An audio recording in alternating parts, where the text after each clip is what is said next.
بسم اللہ الرحمن الرحیم۔ حضرت علی رضی اللہ تعالیٰ عنہ کا ایک قبر پر گزر۔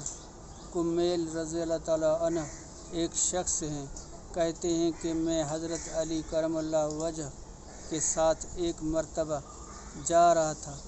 وہ جنگل میں پہنچے، پھر ایک مقبرہ کی طرف متوجہ ہوئے اور فرمایا: اے مقبرہ والو، اے بوسیدگی والو، اے وحشت اور تنہائی والو، کیا خبر ہے، کیا حال ہے؟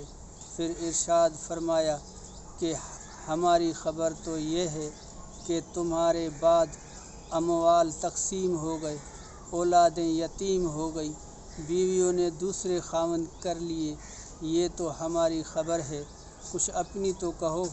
اس کے بعد میری طرف متوجہ ہو کر فرمایا: کمیل، اگر ان لوگوں کو بولنے کی اجازت ہوتی اور یہ بول سکتے تو یہ لوگ جواب میں یہ کہتے کہ بہترین توشہ تقویٰ ہے۔